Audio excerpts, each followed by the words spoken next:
Hi guys, Tip here. So today we are reading Ranger's Apprentice, Chapter 16 by John Flanagan. Jenny, Alice, and George arrived shortly after. As she had promised, Jenny was carrying a batch of her fresh pies wrapped in a red cloth. She had laid them carefully on the ground under the apple tree, as the others crowded around. Even Alice, usually so posed and dignified, seemed cautiously to get her hands on one of Jenny's masterpieces. "Come on," George said. "I'm starving." Jenny shook her head. "We should wait for Horace," she said, looking round for him, but not seeing him in the passing crowds of people. "Oh, come on," George pleaded. "I've been slaving over a hot preation to the Baron all morning." Alice rolled her eyes to heaven. "Perhaps we should start," she said. Otherwise he'll begin a legal argument, and we'll be here all day. We can always put a couple aside for Horace." Will grinned. George was a different kettle of fish now. Now to the shy, stumbling boy at the choosing. Scribe school had obviously caused him to bloom. Jenny served out 2 pies each, setting 2 aside for Horace. "That'll do for a starter," she said, and the others eagerly tucked in, and soon began to chorus their praise for the pies. Jenny's reputation was well founded. "This," said George, standing above them and spreading his arms wide, as if addressing an imaginary court, "cannot describe as mere pie, your honour. Describe this pie would be a gross miscarriage of an injustice, the like of which this court have never seen before." Will turned to Alice. "How long has he been like this?" he asked. She smiled. "They all get this way after a few months' legal training. These days the main problem with George is getting him to shut up." "Oh, sit down, George," said Jenny, blushing at his praise, but delighted none less. "You are a complete idiot. Perhaps, my fair miss, but this is sheer magic of these words, of art that has turned my brain. These are not pies, they're symphonies." He raised his remaining half pie to the others in mock toast. "I give you Miss Jenny's Symphony of Pies." Alice and Will grinned at each other, and at George, raised their own pies in response, and echoed the toast. Then all 4 apprentices burst out laughing. It was a pity that Horace chose that precise moment to arrive. Alone among them, he was miserable in his new situation. The work was hard and unremitting, and the discipline was unwavering. He had expected that, of course, and under normal circumstances he could have handled it. But being the focus for Brandon, Aladdin, and Jeremo's spite was making his life a nightmare, literally. The 3 second-year cats would rouse him from his bed at all hours of the night, dragging him to perform the most humiliating and exhausting tasks. The lack of sleep and the worry of never knowing when they might appear to torment him farther caused him to fall behind in his classroom work. His roommates, sensing that if they showed any sympathy they might become targets along with him, along with him, had cast him adrift. So he felt totally alone in misery. The one thing he had always aspired to was rapidly becoming to ashes in his mouth. He hated Battle School, but he could see no way out of his predicament without embarrassing and humiliating himself even farther. Now, on the one day where he could escape from the restrictions and the tensions of Battle School, he arrived to find his former boardmates already busy at their feast, and he was angry and hurt that they hadn't bothered to wait for him. He had no idea that Jenny had set some pies aside for him. He assumed that she had divided them up already, and that hurt more than anything. Of all of his former wardmates, she was the one he felt closest to. Jenny was always cheerful, always friendly, always willing to listen to another's troubles. He realized that he had been looking forward to seeing her today, and now he felt that she had let him down. He was prespofied to think badly of others. Alice had always seemed to hold herself aloft from him, him as if you weren't good enough for her, and Will spent his time playing tricks on him, then running away and climbing into the immense tree where Horace couldn't follow. At least that was how Horace saw things in his current uh, vulnerable state.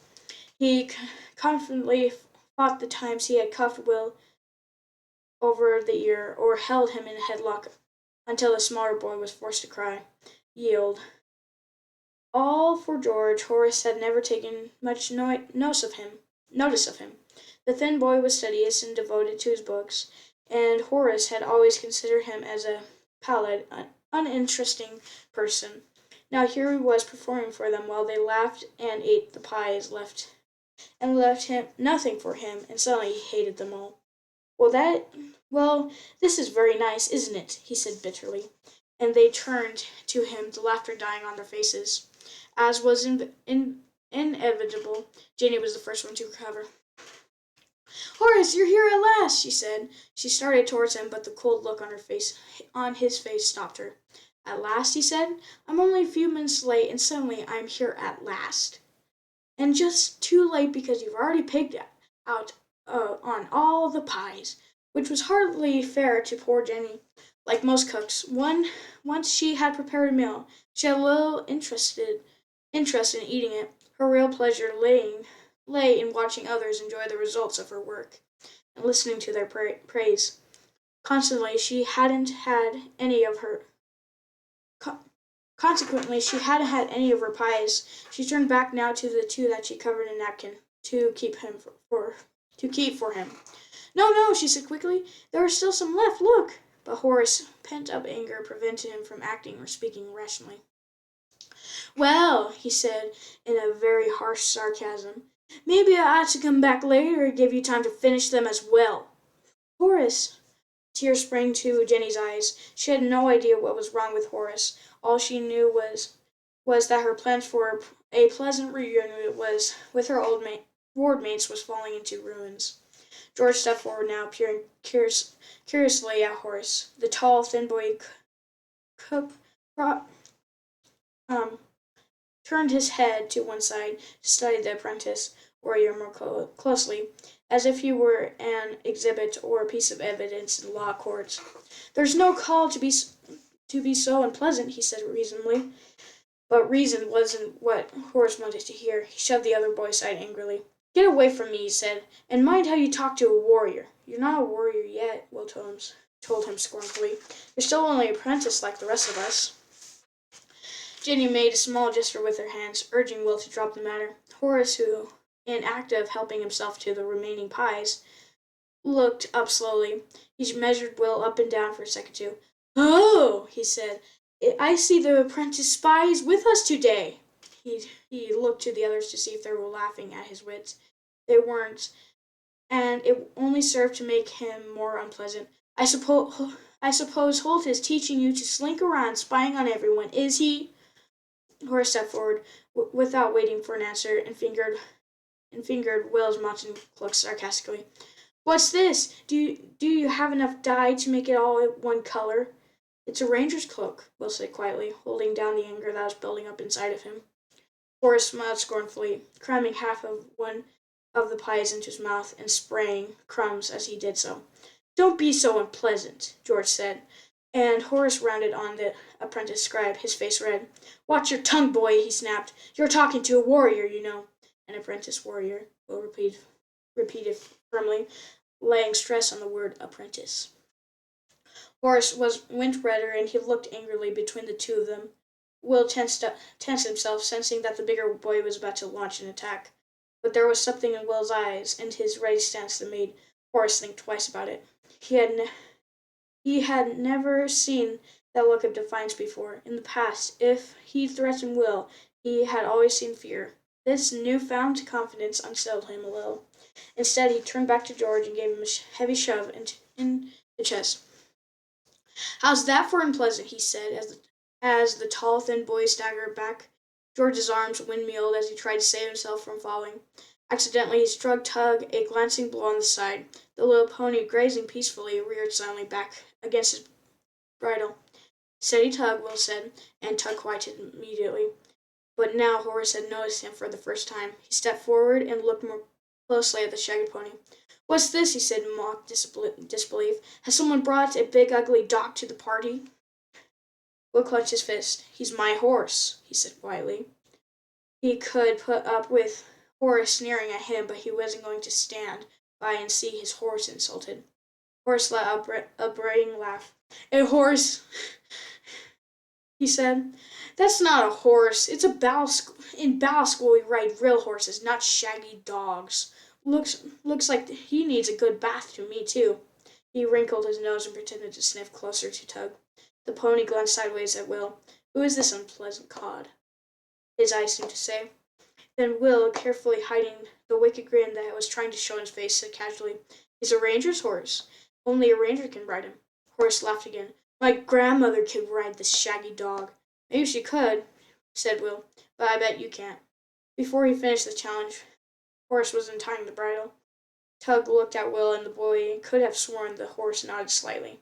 Horace swung himself easily up onto Tug's back. The pony stood unmoving. "Nothing to it," Horace crowed. Then he dug his heels into Tug's side. "Come on, doggy, let's have a run." Will saw the familiar preparation bunching of muscles in Tug's legs and body.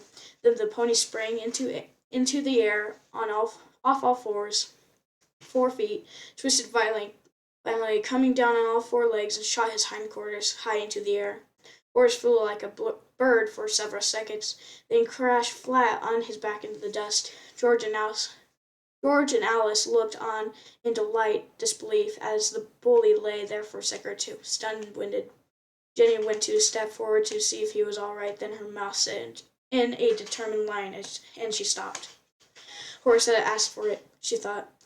There was a chance then, just a chance, that the whole incident might end there, but Will couldn't resist the temptation to have one last word. "Maybe you'd better ask your grandmother if she'd teach you to ride," he said, straight-faced.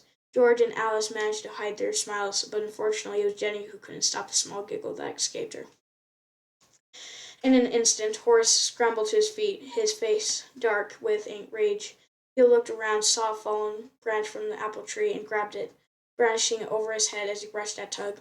"I'll show you and your horse," he yelled fiercely, swinging the stick wildly at Tug. The pony danced sideways out of harm's way, and before Horace could strike again, Will was on him. He landed on Horace's back, and his weight and the force of his leap drove them both to the ground. They rolled there, grappling with each other, each trying to gain an advantage.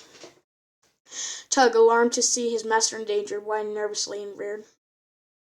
One of Horace's widely flaming arms caught Will a ringing blow across the air. Then Will managed to get his right arm free and punch Horace hard in the nose. Blood ran down the bigger boy's face. Will's arm was hard and well-muscled after 3 months training with Holt, but Horace had been taught in a hard school too. He drove a fist into Will's stomach, and Will gasped as the air was driven out of him. Horace scrambled to his feet, but Will, in a move that Holt had shown him, swung his own legs in a wide arc, cutting Horace's feet from under him and sending him tumbling again. Always strike first. Holt had dined into his brain in the hours they'd spent practicing unarmed combat. Now, as the older boy crashed to the ground again, Will dove upon him, trying to pin his arms and knees beneath his knees. Then Will felt an iron grip on the back of his collar, and he was being hauled in the air like a fish upon a hook, wriggling in protest. "What's going on here, you two hooligans?" said a loud, angry voice in his ear. Will twisted around and realized that he was being held by Sir Rodney, the battlemaster, and the big warrior looked extremely angry. Horace scrambled to his feet and stood at attention. Sir Rodney released Will's collar, and the ranger's apprentice dropped to the ground like a sack of potatoes.